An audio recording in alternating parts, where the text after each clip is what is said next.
relacionada con el tema de ejes y vamos a tratar de ver el ejercicio que tenemos aquí planteado. ¿Listo? Este es un ejercicio que está en la página, en el libro de Mott, y digamos que es en el capítulo de diseño de flechas y ejes, ¿sí?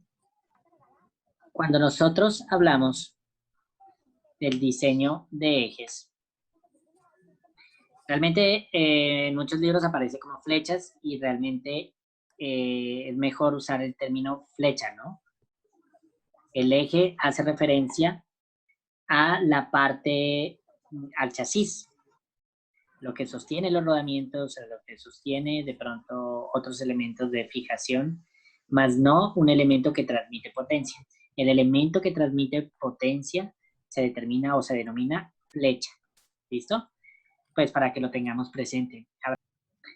Entonces, cuando nosotros estamos en ese proceso, ¿sí? Realmente lo que estamos determinando va a ser la forma que, digamos, el menor tamaño posible para un determinado eje que tenga determinados servicios, ¿sí? Ese sería uno de mis objetivos principales. ¿Y cuál sería el otro objetivo? O sea, cuando yo planteo, entonces voy a tener unos objetivos, ¿no? Unos objetivos.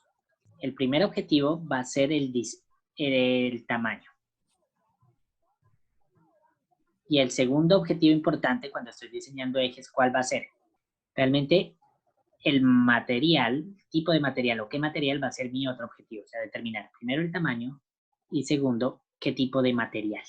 ¿Listo? Esos serían mis objetivos principales cuando yo estoy diseñando ejes. ¿Qué tengo en cuenta? Cuando tengo un eje, yo tengo unos determinados servicios. Digamos, en este caso, aquí, esto puede ser un piñón o puede ser una polea, ¿cierto? Y esto va a ser un servicio. Aquí, bueno, aquí me está ya dando y me está diciendo que son unos engranes, pero pueden ser engranes, poleas, etc. Esto va a ser otro servicio, ¿sí? Lo que ustedes ven aquí, estos son los rodamientos, ¿sí? Entonces, ese es el soporte del eje. Entonces, digamos que yo tengo que analizar cuántos servicios tiene mi eje para que con eso poder determinar cuál va a ser la mejor opción cuando esté diseñando este elemento. Fuera de eso, ustedes ven que el eje tiene ciertas características. Una de las principales que se nota, pues, es que tiene unos escalones, ¿cierto? Diámetros diferentes. O unos hombros, o unos desbastes que les llaman, ¿no? Estos son como unos hombros, ¿sí? Como unos desbastes. Realmente les llaman hombros muchas veces. Los hombros que tiene el... Entonces es cuando yo estoy maquinando mi eje, ¿cierto? Y de repente, ¡tin!, hago y queda de esta forma, ¿no? Queda de esta forma. Entonces, a esto se le llama, pues, como el hombro. El chaflán es el acabado que tiene aquí ese hombro, ¿cierto? Entonces, yo puedo tener un acabado, digamos, redondeado o plano, ¿sí? Y también le puedo dar aquí un acabado en esta parte de acá arriba, ¿no? Entonces, esas son unas características, pues, particulares que tiene el diseño de ejes, ¿cierto? Y eso depende de qué? Pues depende del servicio. ¿Para qué yo hago? ¿Para qué estoy diseñando eso? Pues una de las principales razones es la ubicación, ¿no? Para que yo pueda ubicar este elemento, o sea, es el tope. A este elemento yo lo llevo hasta ese tope y queda ahí ubicado, ¿sí? En este punto de aquí, yo lo aseguro con algo, ¿sí? Pero realmente, pues el elemento ya queda posicionado. Lo mismo si ustedes se fijan acá, ¿no? Si ven aquí, también hay unos escalones que me permiten que, en primera medida, este escalón de aquí me va a permitir ingresar de manera libre este rodamiento. Y este escalón de aquí me va a permitir fijar fijar ese rodamiento tanto al ajuste como a la posición, ¿no? Entonces ya queda ahí fijo. Lo mismo para este lado, yo ingreso aquí mi elemento y con este hombro de aquí lo fijo en esta posición y aquí hago algo para poder sujetarlo de este lado, ¿no? Y lo mismo pasa con este. Entonces, si ustedes se fijan, pues una de las razones pues va a ser la posición de los servicios que yo vaya a tener en ese eje, ¿sí? Esta razón hace que mi eje tenga varios diámetros. Ustedes se fijan aquí, tiene varios diámetros, ¿sí?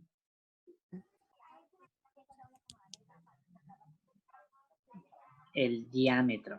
El diámetro me define el tamaño de un eje. Yo aquí en un eje, pues son muy pocos los ejes que tienen formas diferentes a las redondas por alguna razón en especial, ¿no?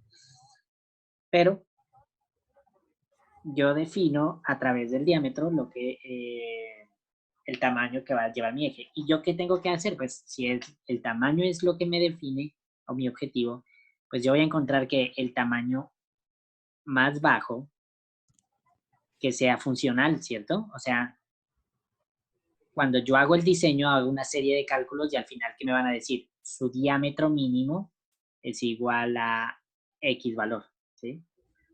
De ahí en adelante yo tengo que construir, o sea, no voy a poder construir un diámetro menor a ese elemento. O sea, si a mí me dice que mi diámetro mínimo es 1 pulgada, pues entonces en este eje, ¿dónde va a haber 1 pulgada?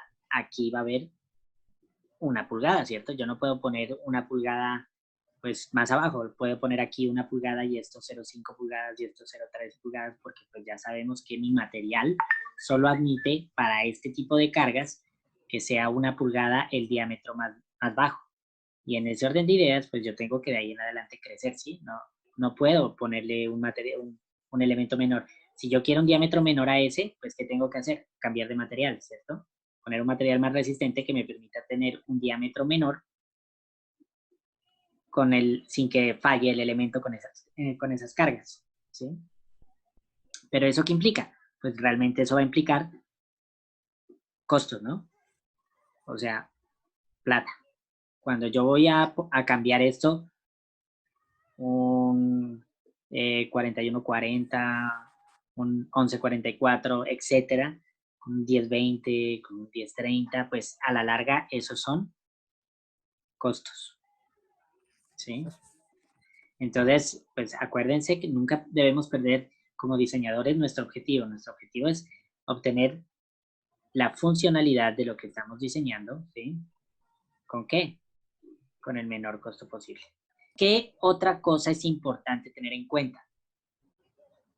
Es importante tener en cuenta que no solo que hay que tener unas cosas, hay que tener unos detalles para poder hacer que nuestro eje sea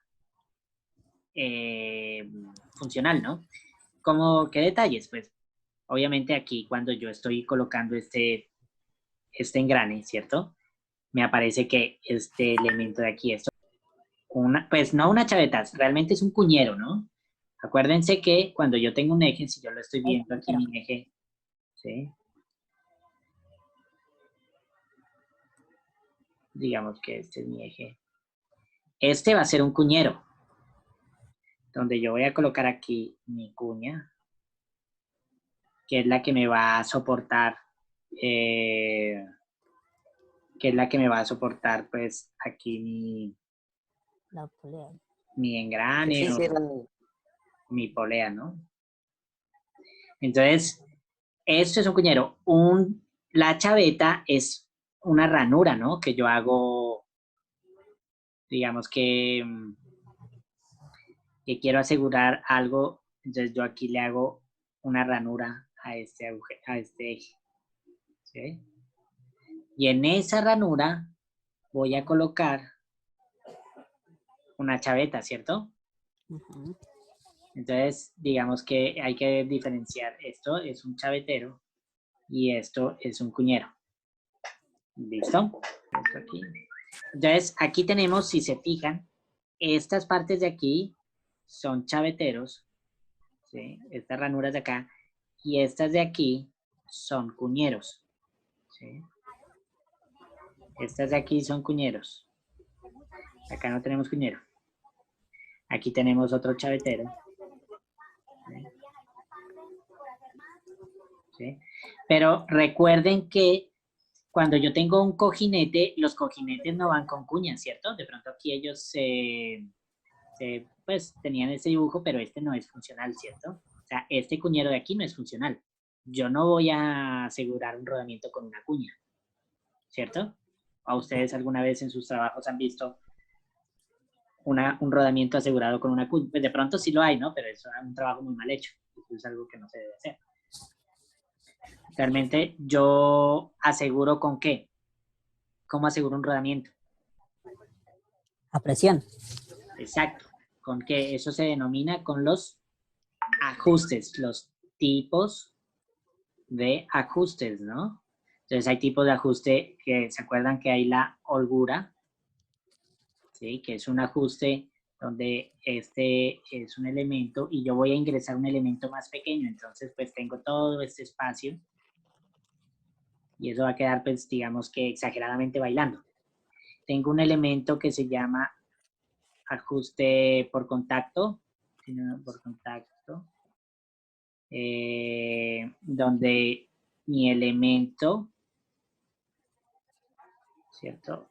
El elemento que voy a ingresar tiene el mismo diámetro de mi elemento que lo acoge, ¿cierto?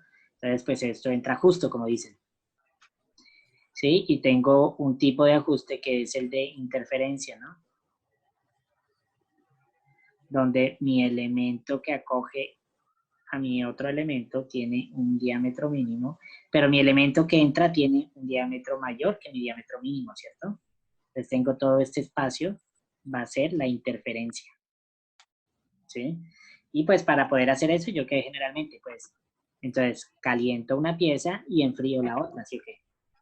Y así yo puedo ingresar las piezas y cuando estas se distensionan, pues quedan totalmente ajustadas. Entonces, así es como yo, pues digamos, puedo ajustar un elemento, un rodamiento, ¿no?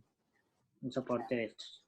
Entonces, digamos que en este caso, el ejercicio pues no está tomando eso como, no está haciendo funcional este elemento. Ustedes lo pueden ver ahí, pero pues digamos que en el ejercicio no se tiene en cuenta esta parte de aquí. ¿Sí? No se va a tener en cuenta. Ustedes van a ver unos radios también aquí, ¿no? Esos radios, pues son los que estábamos hablando, son los radios de Sombra. chamfer o mis files, de acuerdo a lo que como ustedes lo vean en sus programas. Ese redondeo tiene un radio, ¿no? Entonces, aquí me están hablando de esos radios.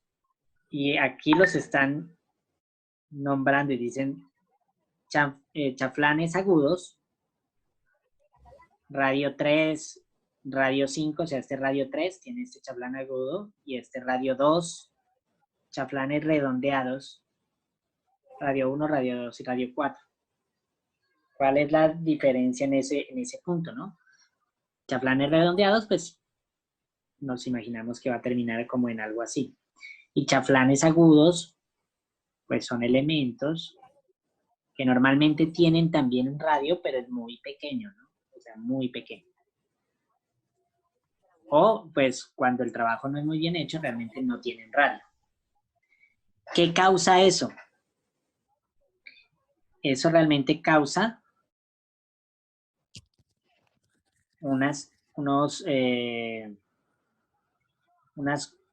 concentraciones de esfuerzos, ¿no?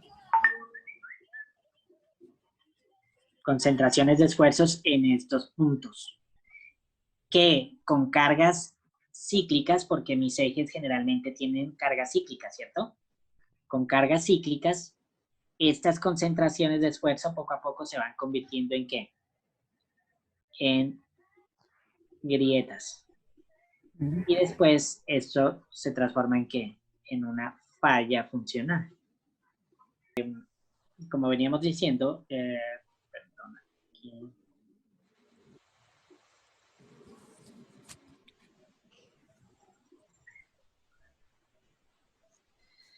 Bueno, vamos a ver. Como veníamos diciendo, aquí la parte de los servicios o la parte cíclica de los ejes se da porque yo aquí tengo, por ejemplo, si veo de frente este eje que voy a encontrar que tiene un engrane y mi eje, digamos, estará en esta zona, ¿sí? Pero mi engrane estará, pues, siendo afectado por otro engrane, ¿sí? Por este lado. Este engrane, ¿qué va a pasar? Le va a crear, dependiendo de su movimiento, por decir, si su movimiento es en este sentido, hace que este se genere en este sentido y va a crear aquí, ¿qué? Una fuerza, ¿cierto? Esa fuerza, con esta distancia, va a crear, ¿qué? Un torque. Fuera de eso, ese engrane está ejerciendo una fuerza en este sentido, una fuerza radial. Esa fuerza radial entra para acá, ¿sí? Esa carga cíclica radial que está ejerciendo, pues la pone ahí. Cada vez que el eje se mueva, este otro punto que estaba aquí, ahora pasó aquí y recibe la carga. Después este punto se mueve aquí y aquí y aquí sucesivamente, va dando la vuelta hasta que nuevamente llega aquí y recibe otra vez la carga, ¿sí? Todos los puntos van a experimentar ese ciclo, por eso se denomina una carga cíclica, ¿sí? Entonces, si yo tengo una grieta en un punto y cuando esto vuelve y gira, la empuja, la somete y nuevamente va a pasar, eso va a hacer que se parta. Es como cuando ustedes tienen un alambre y no tienen nada para cortarlo, ¿qué hacen? Lo empiezan a someter a una carga cíclica, que es que doblarlo para un lado y para el otro, ¿cierto? Y al doblar eso para un lado y para el otro, pues finalmente fractura en un punto. Entonces, eso puede suceder. Los ejes están sometidos generalmente a cargas cíclicas. Entonces, estábamos en este punto, ¿no? ¿Qué más les quería explicar con relación a esto? Esos concentradores de esfuerzo se denominan o tienen una letra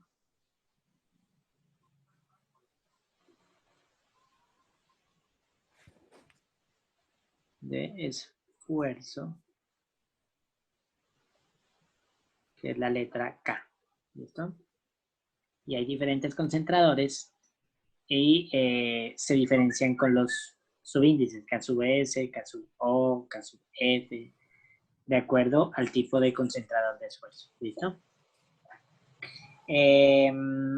Listo, entonces miremos y continuemos a ver. Y sobre la marcha vamos viendo más cositas interesantes. Entonces dice, diseñe el eje mostrado en la figura. El material usado es de acero ANSI 1144 OQT 1000. En este caso, ya nos están dando el material. ¿Qué más nos dan? El tipo de tratamiento que se le hizo a ese material. ¿Listo? Es un tratamiento térmico que se denomina templado en aceite y revenido. Eso ustedes lo vieron en resistencia, ya saben que es un templado y un revenido, ¿cierto? No. Profe, ¿el revenido qué es? El revenido es o sea, cuando yo tengo un material que no es suficientemente resistente, entonces, ¿qué hago? Lo elevo a una temperatura determinada, o sea, de acuerdo a la temperatura me da la estructura del material, ¿cierto? Estructura de material. Entonces, no sé si se acuerdan de una gráfica, que es la gráfica del acero. Me imagino que ustedes la vieron en resistencia de materiales, donde es algo como este estilo. Y por aquí hay unos grados de, ¿qué? CO, ¿cierto? Perdón. Esto es CO, ¿cierto? Que se le adiciona ¿a qué? Al hierro para convertirlo en acero, ¿cierto? Y digamos que aquí son 600 grados y por acá hay otros grados y aquí hay una serie de estructuras que se crean a medida de que yo voy elevando el grado o voy elevando mi composición y voy adicionando elementos, ¿no? Entonces, aquí es hierro casi que puro, esto es muy blando. Por acá había una concentración del 0.2, si no estoy mal, que es un punto culminante, y de aquí en adelante esto es un acero de altas prestaciones, digamos, no es ni muy fuerte ni muy blando, soporta muchas características, y de aquí en adelante vienen aceros que son muy resistentes, pero más frágiles, ¿cierto? Eso lo hace con relación a la temperatura. Entonces, cuando yo elevo un tratamiento térmico, es elevarlo a cierta temperatura, y después congelar su estructura. ¿Yo cómo la congelo?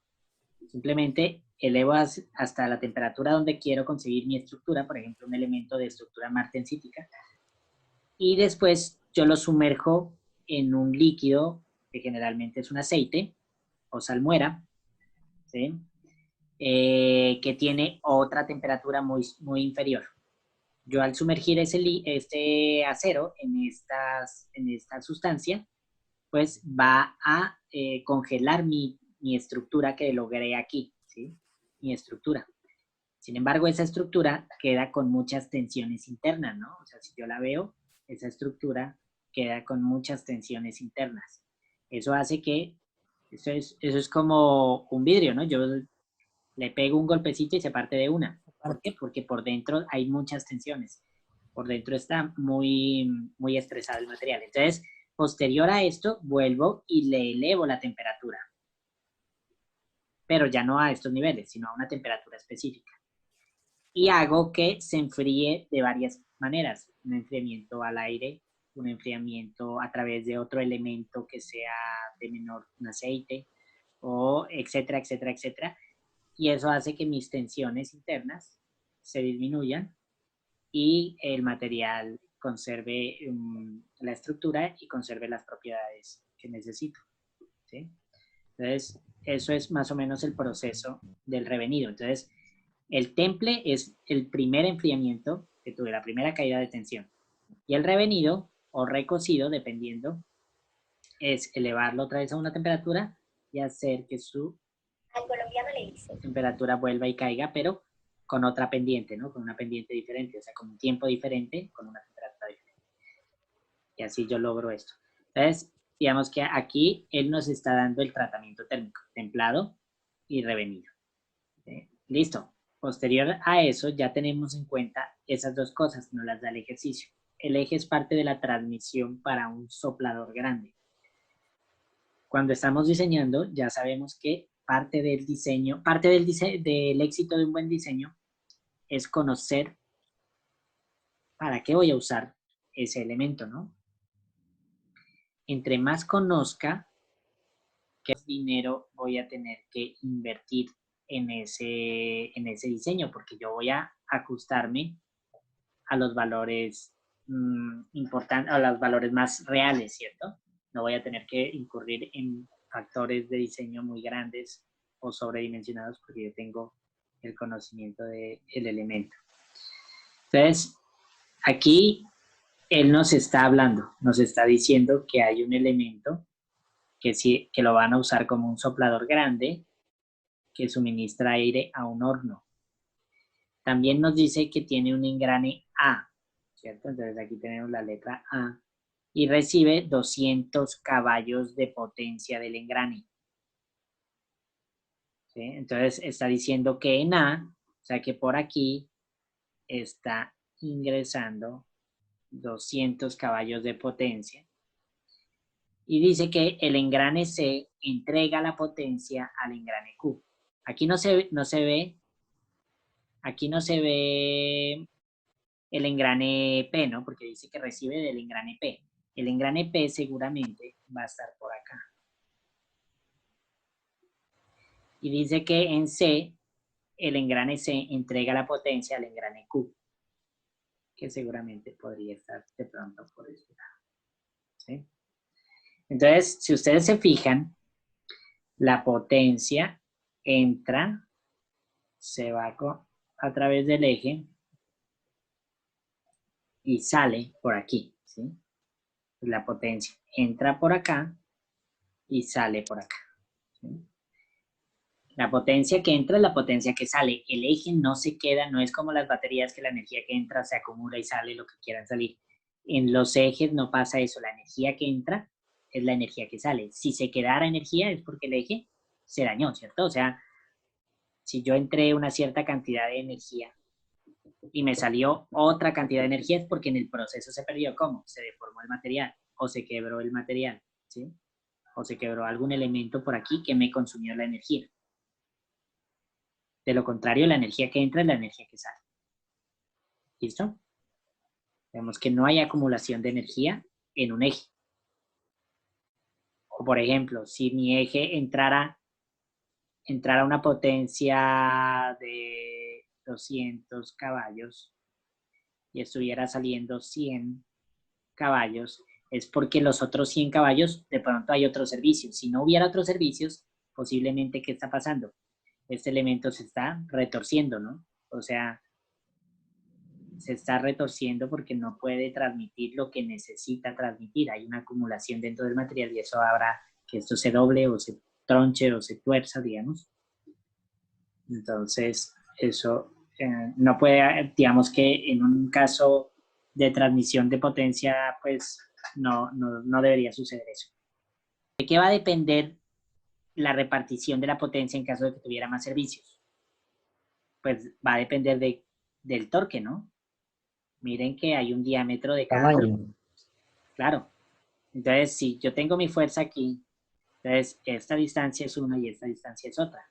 Esta distancia es una y esta distancia es otra, ¿sí? Y eso hará que mi torque en este lado sea uno y mi torque en este lado sea otro. Y así sucesivamente. Entonces, eso va a depender de los diámetros que tengan estos elementos. Entonces, eso hará que reparta de diferente forma. Si todos son del mismo diámetro, entonces sí se reparte en condiciones iguales.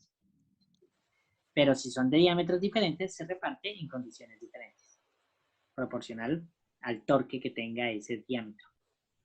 Profe, Cuénteme. si todos son digamos, todos serían del mismo diámetro, serían iguales y todos son engranes, ¿no? ¿Cada engrane no tendría la misma potencia de los 200 caballos? No, porque o sea, no hay generación de energía, aquí nada le genera. Si ya entran 200 caballos, salen 200 caballos por cualquiera de los servicios o por todos los servicios, digamos, más bien dicho, por todos los servicios, pero no se puede acumular ni crear. La energía no se crea ni se destruye, solo se transforma, ¿cierto? Entonces, si entran 200, Salen 200. salen 200. Claro, hay una pérdida, ¿por qué? Por rozamiento, pero es una pérdida mínima, ¿no? Pero en este tipo de elementos, por rozamiento, por X factores, pero en teoría no debería, pues si no tenemos en cuenta esos pequeños factores, no debería suceder. Lo que entra es lo que sale, ¿sí? Entonces, si hay varios del mismo tamaño, se reparten entre los que hay. Para que yo quiera que salga aquí 20 caballos y acá 50 caballos, pues yo tengo que dividir, ¿no? O sea, de estos 50 caballos, que es potencia, y la potencia ¿a qué equivale? Al torque por la velocidad angular, ¿cierto? Entonces, este torque, finalmente, ¿qué es? Fuerza por distancia, por la velocidad angular. ¿Y la distancia qué es? Es El radio. el diámetro dividido entre 2, ¿cierto?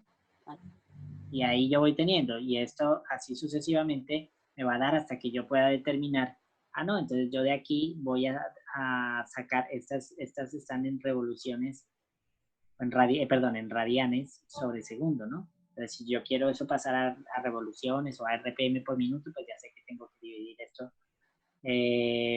Un minuto serán 60 segundos, etcétera, ¿no? Entonces yo ahí voy transformando hasta que tengo una ecuación, y de esa ecuación, ¿qué? Despejo el diámetro. Yo digo, quiero transmitir por este servicio 50 HP, entonces, ¿de qué diámetro tiene que ser ese servicio para transmitir los 50 HP? Y aquí me va a dar un diámetro, entonces ese diámetro me hace que por aquí se vayan 50, por acá se vayan 20, por acá se vayan 10, y van acumulando hasta que salen por ahí, ¿sí? ¿Qué es importante? ¿Cuáles son las ecuaciones para determinar esas potencias, ¿no? Entonces ustedes pueden ver aquí Esto es entre fuerzas que actúan sobre el eje, esto es a través de piñones, ¿no? Entonces, vamos a ver aquí. Vamos a ver cómo es la fuerza que está ejerciendo ese piñón. Entonces, aquí la potencia en el sistema internacional está dado en qué. Lo que les decía es torque por velocidad angular, donde la potencia está en vatios, el torque en metros por newton y la velocidad angular en radianes sobre segundo. Si la queremos en el sistema inglés, es la potencia que es igual al torque por la velocidad angular sobre 63.000, que es un factor de conversión. Ese factor de conversión lo que hace es que la potencia yo me la dé en caballos, el torque en pulgadas por libra y la velocidad en RPMs. ¿Sí? Entonces, ahí, por ejemplo, ya tengo la ecuación para determinar el torque. Esto es el análisis de fuerzas en piñones. Acá vamos a tener el análisis de fuerzas en caterinas. ¿Sí? Las caterinas son las cadenas. Acá tendremos en qué, en poleas. Recuerden que cuando nosotros estamos hablando de cadenas, ¿qué pasa? Por ejemplo, en este caso, Sí, con tensor, ¿no? el tema es el lado, ¿no? Aquí hay una tensión, ¿cierto? Una tensión, acuérdense que la tensión se representa como la reacción, ¿no? La reacción. Entonces hay una tensión y esa tensión está dada en que en un lado, aquí no hay tensión, ¿sí? Entonces yo tengo que en este lado no hay tensión y la tensión que me ejerce aquí, ¿a qué va a ser igual? La tensión va a ser igual a esto, ¿sí? O el torque dividido entre el diámetro, entre el rayo, ¿sí ven? Y eso me va a dar la tensión o la fuerza acá o el torque en una cadena, ¿no? Que tengo que en una polea la cuestión es diferente porque en una polea yo tengo aquí una tensión, porque una polea es como un resorte, ¿no? Entonces tengo acá otra tensión. ¿Qué va a pasar? Que esta tensión es mayor, esta tensión 1 va a ser mayor a esta tensión de acá. Entonces yo digo, esta fuerza es mayor que esta fuerza, ¿sí ven? Fuerza 1 mayor que fuerza 2. Y estas fuerzas son las que actúan sobre mis. Aquí va a salir una resultante, ¿no? O sea, estas fuerzas van a dar que una resultante aquí. Que esa resultante, ¿qué le va a causar al eje? Flexión, ¿no? Porque el eje, pues, si yo aquí lo estoy viendo de frente, pero si lo viera de lado, pues mi eje está así. Y si aquí tengo una resultante, pues finalmente eso hace que mi eje quede así. ¿Sí? Entonces va a causar esa flexión. Y estas son las ecuaciones. Estas son las ecuaciones que me permiten determinar. Perdón. Me subí. Estas son las ecuaciones que me determinan la tensión o las fuerzas, el torque en una polea, ¿no? El torque en una polea es la fuerza 1 menos las 2 por el rayo. ¿Sí? Entonces, ¿qué más yo tengo aquí? Yo aquí voy a encontrar, bueno, les habla un poquito de lo que vimos al principio del curso. Viendo con lo que nosotros teníamos, una vez que nosotros encontremos eso, ¿qué es lo que vamos a hacer? Entonces, entendido lo que vamos a hacer con el ejercicio, ¿cierto? Pues miremos cuáles son los pasos a seguir. Entonces, tenemos el elemento. El libro tiene unas tablas que determinan, en este caso nos dieron aquí el material y el tratamiento. Entonces, primero yo determino las propiedades con el material, yo determino las propiedades, ¿sí?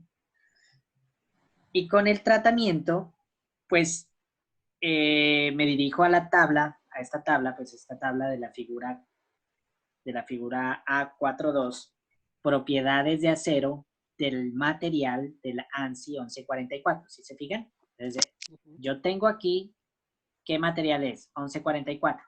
Me voy a la tabla del material 1144 y en la tabla de tratamientos de ese material. Y en esa tabla de tratamientos, ¿qué va a pasar? Que me están dando el OQT 1000 es el tratamiento térmico a una temperatura de 1000 Fahrenheit, ¿sí? Entonces, si se fijan, la tabla tiene dos variables. Dureza, porque me pueden decir el tratamiento y qué dureza quedó. O temperatura, porque me dicen el tratamiento y a qué temperatura fue. Cualquiera de esas dos. Entonces, yo en este caso me dieron aquí la temperatura 1000. Y con 1000, entonces, yo voy y lo cruzo ¿con qué? Con el acabado. Porque uno de los factores primordiales de concentradores de esfuerzo es el acabado, ¿sí? Cuando yo tengo un acabado rugoso, un acabado tal cual como sale de la fundición, por ejemplo, es un material entonces que tiene una serie de concentraciones de esfuerzo. Si yo ese material lo maquino, o sea, le hago un trabajo en frío, ¿qué es hacer un trabajo en frío? Maquinarlo, ¿cierto? Maquinarlo. Si yo ese elemento lo maquino, pues le cambio un poco las propiedades y le doy más resistencia, ¿cierto? Entonces, esas propiedades, digamos que uno de los factores es el acabado. Si ustedes en alguna oportunidad han podido ver un motor, un eje de un turbocargador, se van a dar cuenta. Un turbocargador es un elemento de ingeniería muy importante y muy preciso, ¿no? Porque tiene unas revoluciones muy altas y ejecuta un trabajo muy específico. Si ustedes se fijan, el eje de ese elemento es un eje casi que especular. O sea, si yo cojo ese eje, me puedo reflejar en ese eje.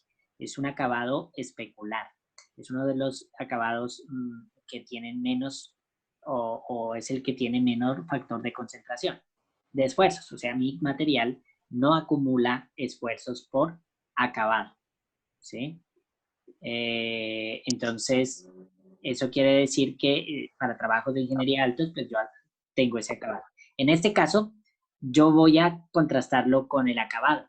Si ustedes se fijan, dice, perdón, aquí dice, todavía no lo voy a contrastar con el acabado, lo voy a contrastar con las propiedades del material. Entonces, resistencia a la tensión. Resistencia a la tensión. Entonces, yo subo por mi línea de los 1000 y donde se cruza mi gráfica, aquí está corrido, pero realmente es, pues, por este lado, ¿no? Digamos que por aquí me da los 118.000. ¿Sí? Pero sí está más o menos, ¿sí? Y con el punto de fluencia, ¿no? ¿Por qué? Porque el tratamiento térmico me aumenta la resistencia a la tensión y me aumenta mi punto de fluencia. ¿Sí? Queda más resistente el material. Entonces yo tengo que conocer esas dos cosas de entrada, por eso yo lo cruzo. Y aquí donde se cruzan, pues aquí tendré y miraré más o menos cuánto da. Aquí por aquí da 83.000 más o menos. ¿Listo? Entonces son los valores que nosotros tenemos. Entonces aquí tenemos mi resistencia a la tensión, que se denomina como resistencia última, y mi resistencia de fluencia, ¿sí?